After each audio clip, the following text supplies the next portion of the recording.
नमस्कार दोस्तों, स्वागत है आपका सीपी स्मार्ट क्लासेस में। दोस्तों, आज के इस वीडियो में हम गवर्नमेंट डिग्री कॉलेज यानी कि जीटीसी की असिस्टेंट प्रोफेसर की जो भर्ती होने जा रही है उसके बारे में बात करेंगे।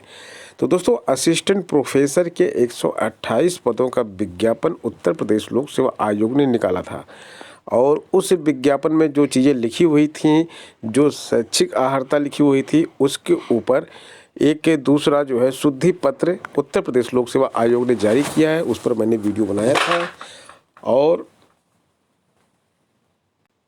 उस शुद्धि पत्र के बाद छात्रों में भ्रम की स्थिति पैदा हो गई है और बहुत सारे छात्र कमेंट कर रहे हैं और पूछ रहे हैं कि सर, क्या नेट और पीएचडी के बिना भी असिस्टेंट प्रोफेसर भर्ती में अप्लाई कर सकते हैं? तो देखिए, सबसे पहले हम शुद्धि पत्र के ऊपर बात करते हैं, उसके बाद ये चीज़ आपकी क्लियर करते हैं कि नेट और पीएचडी ज़रूरी है कि नहीं है। यह शुद्धि पत्र है, इसमें 128 पदों के बारे में बात की जा रही। 14 फरवरी का ये लेटर उत्तर प्रदेश लोक सेवा आयोग ने जारी किया है।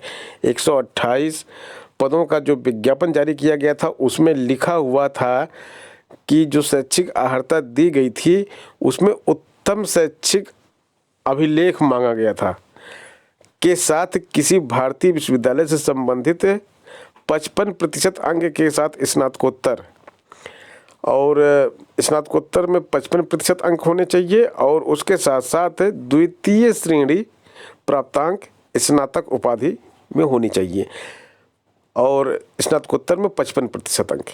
तो ये चीज़ें वहाँ पे लिखी हुई थी। तो इसी पे डिस्प्यूट था कि स्नातक द्वितीय श्रेणी में होना चाहिए या नहीं होना चाहिए।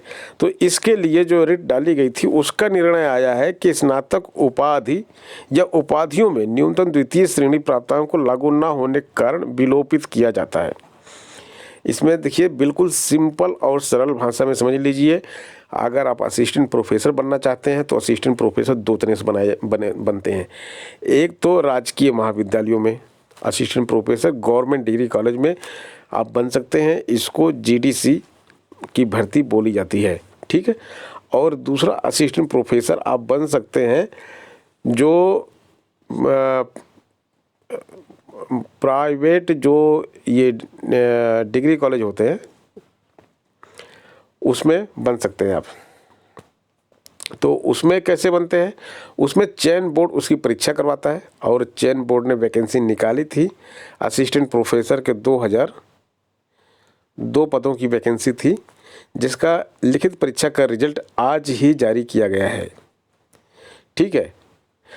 ये सहायता प्राप्त डिग्री कॉलेज होते हैं और प्राइवेट इसको नहीं कहेंगे, सहायता प्राप्त डिग्री कॉलेज होते हैं, गवर्नमेंट ही होते हैं, लेकिन ये राजकीय नहीं होते हैं। ये गवर्नमेंट इनको सहायता देती है, एडेड होते हैं, ये गवर्नमेंट से फंड इनको मिलता है, ठीक है। तो ये जो 2002 वैकेंसी निकली थी उसमें और इसमें दोनों में समानता ये है कि दोनों में क्वालिफ़िकेशन एक ही होती है। क्या क्वालिफ़िकेशन होती है?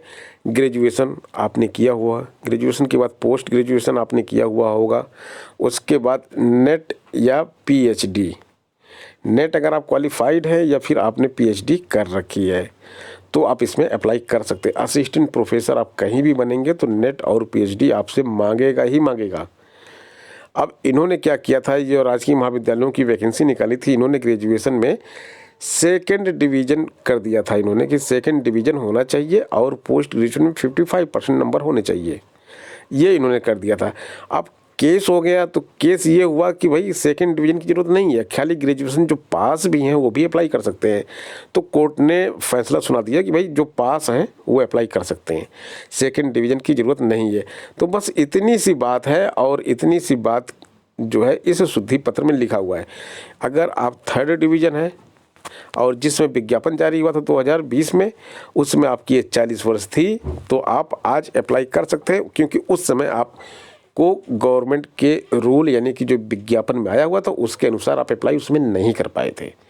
तो यह केवल उन वंचित लोगों के लिए है जो उस समय अप्लाई नहीं कर पाए थे, इस कारण क्योंकि ग्रेजुएशन में सेकंड डिवीज़न मांगा गया था, लेकिन अब वो थर्ड डिवीज़न वाले या फिर ग्रेजुएशन में सेकंड डिवीज़न से चूक गए 1-2 नंबर से, वो लोग भी इसमें अप्लाई कर सकते हैं। ना तो पोस्ट ग्रेजुएशन में 55% हटाया गया है और ना ही नेट पीएचडी हटाई गई है। तो इंश्योर कर लें फॉर्म भरने से पहले कि आपके पास जो है पोस्ट ग्रेजुएशन में 55% अंक हों और नेट या पीएचडी में से कोई एक आपके पास होना चाहिए, क्वालिफाइड होना चाहिए। तो दोस्तों मेरे ख्याल से अब आपको समझ में आ गया होगा, आपकी सारी क्वेरीज इसमें सॉल्व हो गई होंगी। मिलते हैं नेक्स्ट वीडियो में कुछ नई अपडेट, कुछ नई जानकारी के साथ। बने रहें सीपी स्मार्ट क्लासेस के साथ। धन्यवाद।